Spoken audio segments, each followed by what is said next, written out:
Good evening. Y'all remember Alfred Hitchcock? Anyway, so I got here kind of late. I Yesterday I did a video about drug programs, my experience getting clean, about my feeling that there are many options, and I got this comment from one of my subscribers, and I meant to get back to it and I forgot. So now I just ran across it again. So I want to try to answer this young lady's question. Okay, so let me read the I'll take these things out, but I have to have it to read. Okay. Sandra Davenport said yesterday, Timothy, can you talk about those inmates that don't have money or people to help them? And actually, how long total you were in prison? Because my brothers were in prison and they did not express the same opinions that you have. I know in former videos you stated that prison life was not so bad, not that bad. Could it be that maybe it was not that bad for you, but for someone else, it could have been bad experience? Yes, of course. Okay, so let me see. As far as money or not having money in prison, people in there without any help at all, no family that are in touch with them. Yeah, so in prison, if you work on a job, I made on my job, I worked in a prison factory, right? I worked in a prison factory and I made 30 cents an hour. I said it right, 30 cents an hour. I think I made a less than that. That was like a high pay. I worked my way up to 30 cents an hour. So if you are just on your own, and I had no help there, they'll work you like a slave, 30 cents an hour. Some people get 15 cents an hour, 17 cents an hour. So you work and you get a paycheck for $35 a month, $40 a month, something like that. Then the inmates here in California, they go to the store once a month. So everything you're going to buy, at least here in California, you buy in that one day. You get one day a month to shop for your supplies, right? So you get $30 a month. You can get a bag. The prices were cheaper there because they sold a lot of stuff like soups for 25 cents and things like that. But you can only do so much with $20, $30 a month, right? So yeah, it was hard. Then you had to stretch out what you got. Now you do get three meals a day, so it's not like you have to have things. But when you have nothing else to do, it is nice to be able to have a snack or something to eat, some kind of treat in there. Majority of people, a lot of them did live on what they got in the from their jobs. Here we had a furniture factory, so we were actually making furniture for 30 cents an hour. In this California prison, they had a factory in it and everything. But people had different kind of jobs. Some of them worked in the kitchen. They had side hustles. They could steal stuff out of the chow hall and sell it to the inmates. Because we could all make. Some of us would make our own meals from our locker. Everything started with a base of Top Ramen soup for a quarter, and then you would put stuff in it. And the people who have been there a long time are quite the chefs with these Top Ramen soups. That's why I cannot stand the sight of Top Ramen. I bought a case still in my closet. It's been sitting in my cabinet. I know it's been there 3 years. Anyway, so yeah, it's pretty bad. I forgot how bad it really was. Some people, they had wives, they had people on the streets, the parents, they would send them packages. I think you can get a package 4 times a year. People would load them with canned goods, socks, watches, whatever the inmate needed. That helped a lot because you can get a box is a certain weight. I don't remember what the weights were and stuff like that, but it helped a lot. But not everybody had that. People had people send them money. So if you're only making $30 a month, or some people make less than that, those ones on 15 cents an hour. You only got $15, $20 a month. Then someone sending you a money order for $20 is a big deal because it basically doubles your income. So, yeah, it was harder. It was harder on people who didn't have people outside sending them packages and sending them little money here and there. You know, a lot of people in prison have already burnt out the family. So a lot of people have fallen out with the family. Prison was majority of the people seem to be in there for either violence, some kind of violence, which would mean probably a lot of domestic violence, or they've done something to somebody and ended up in there for years and years. But and also drug addicts, people who have gotten into trouble with drugs. So we've already burned out a lot of our family, things like that, so they wouldn't get extras. Ironically, the richest people in prison were the people on something like SSI. People would get some kind of check from the government or something where the check would still come. Even though they were in jail, they would get the people on the street to then send them. Because if you getting $500 or $600 a month, you can send that to prison. That's like a millionaire in prison. So ironically, people who were the poorest on the streets were the richest in prison. Right? But if you're in there and you don't have any help, then it's hard. It's not impossible. You eat in the chow hall, but people who have help from outside, a lot of times they choose not to eat in the chow hall, and they do this personal cooking thing with the soups. Okay, so let me see, what was the question again? I get sidetracked so easily. One thing I'll say about prison. Letter is just as important as a few dollars. And I say a few dollars. $10 goes a long way in prison. $20 goes a long way in prison. But people wait for letters. I mean, every day people are at the gate like caged animals waiting for mail to come around. And there were certain people who could expect something, and the vast majority of us got nothing. So people, we burn out family members. People are angry with you. You beat your wife, whatever you do, you destroy your life on the streets. And so you just don't get mail. You keep hoping. You have no control over your life when you're in there, of course. And so a letter is very important. And another thing about a letter is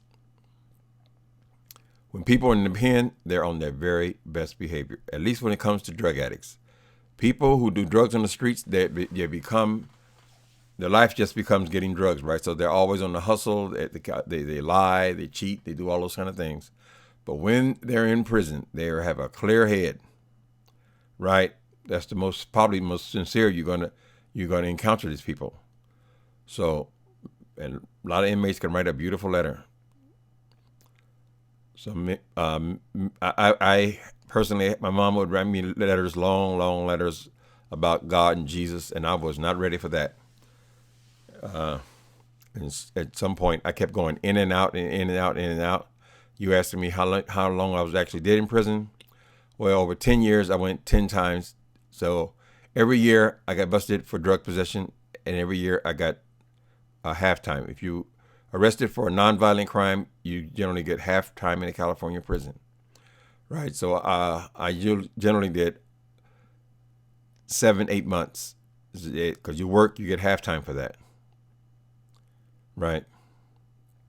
Is my eye okay? Gosh, it looks strange. All right. So where was it now?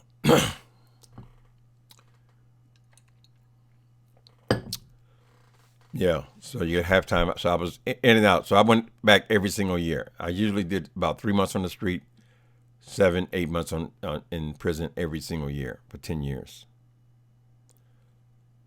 Many people were in there doing that much. They were always in there. When I came back, they were still there.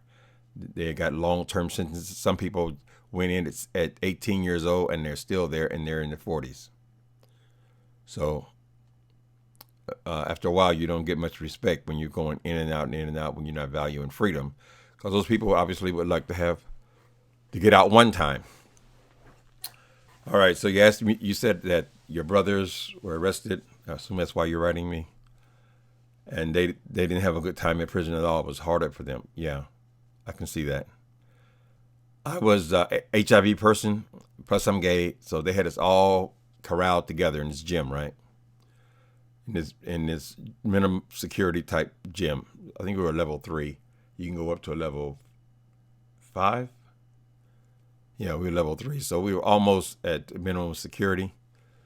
But they had to equal it out. So some people were lower security than that. Some were slightly higher than that. But we ended up in 3 because we all had HIV. Okay, so there's guards in the gym where we lived around the clock. So it was not as hard a yard as the regular prison. Like I did most of my time in San Quentin, and for a lot of the guys who were on the regular main line, they were in cells. They had a cellie. Many times they would have much more issues than we had over there. Gym was a lot of gay people there, but not everybody. It was about half and half gay and straight people. But mainly there was security there, and we were all low level inmates. There were not very many violent criminals in a level 2, level 3. All right, so when you got on the main line, then you had to deal with people who were much more hardened criminals. So a lot of gangbangers that were in there, people from different neighborhoods and so forth. They were all around the Bay Area, so it was different. And plus, you know how straight people are. I mean, guys, no judgment, but they can be hard hits. All that testosterone. And all of these guys, they spend their days working out on this yard. They're big, they're huge, like gorillas and so forth. So yeah, it can be a very intimidating thing because you had to present being hard all the time. And they had other kind of issues when you were on the main line because you were dealing with dangerous people. You were dealing with people in different gangs, people with different from different parts of the city. I think in the 10 years I was in and out of there, I didn't hear much of this sex thing. Now, I know back in the old days before prison reform in the 60s, there was a lot of talk about prison rape and so forth. And I think that's used mostly as a scare tactic. I know a lot of people on the main line, and there were a lot of gay people on the main line who didn't have HIV. I didn't encounter a lot of that. I never heard many stories about anything like that. Not they would be bragging about it, but I think I would have heard about it if it was going on in any kind of regularity. But now San Quentin was a level 3. Corcoran, they were maximum. It's 4 or 5. It may be 5. Those were maximum security prisons. People might have been more desperate there, more violent criminals there. So it might have been a different experience still. Right? In Quentin, even if you kill people, let's say you killed several people, you can start off in maximum security prison, right? After you do years of clean time, slowly it goes down. Your level of security goes down. So there were lifers that were in Quentin. They started off somewhere else, did their time, behaved, and ended up there. But what else can I say about the main line? I never did time on the main line, so I don't know that much about it. I mean, we ate together and stuff like that. But gangs were a big problem. What your clique was, So they were a lot more violent there. On the yards, we were constantly, having to go face down on the ground because somebody got in a fight somewhere. And if you get in a fight in prison, it's likely to be more than you involved, right? Even with gay people, they would not allow a gay person from a certain neighborhood to be with a gay person a straight with a guy from another neighborhood, because y'all get in a fight, everybody jumps in it. No racial mixing in prison, things like that. People were always concerned about their clique. So you get in a fight with one of them, you might have to fight 4 or 5 of them. And sometimes particularly, I don't know why, but some of the other minorities, like Mexican people and so forth, you mess with them, you're putting your life on the line. because you can get shanked by somebody you don't even know who they have an issue with you, just because they're part of a different kind of group.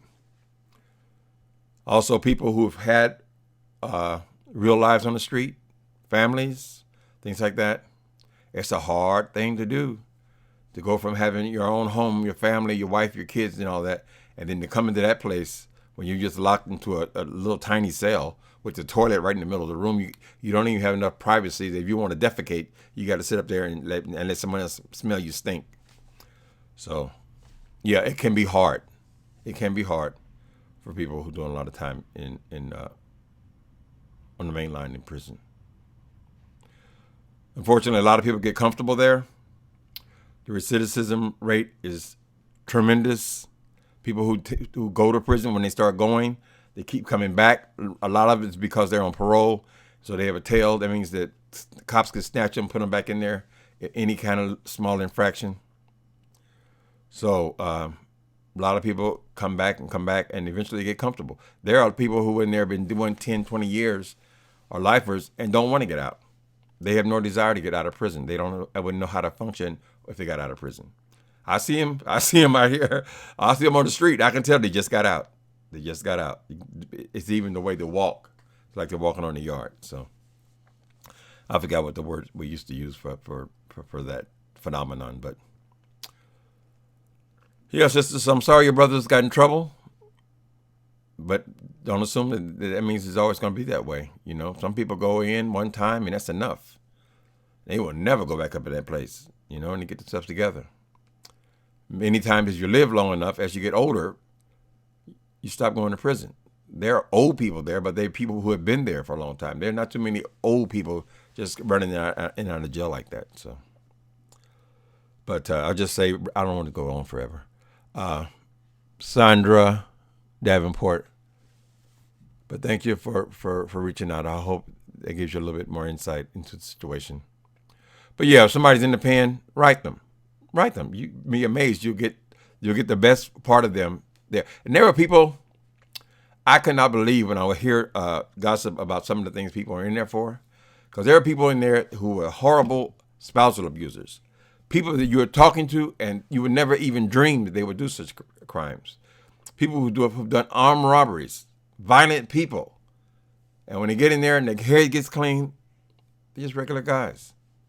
Yeah, there's some mean, some hard noses in there. You know, unfortunately, if you get a drunk driving, let's say your third drunk driving, they send you to prison for 3 years, you could be in the cell with somebody who's murdered 3 people. That's the way it is. That's the dangerous part about it, because you mix everybody together.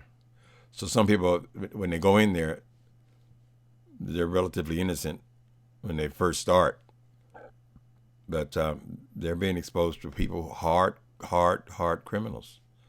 So anyway, glad to be out. I hope your brothers are out. You pray for them. If they're in there, write them. And a few dollars every once in a while, it just says somebody gives a damn about me, you know. No matter what they did on the street. You know, you have their attention at that point. My mother used to send me long passages of scripture. She was just writing.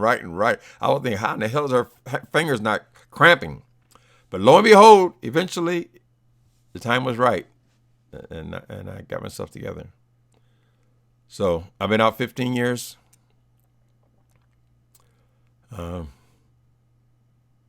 Yeah, it's great.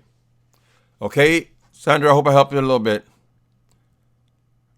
Writing letters is good, though. It's big in there. It's huge in there. It's even more important than money.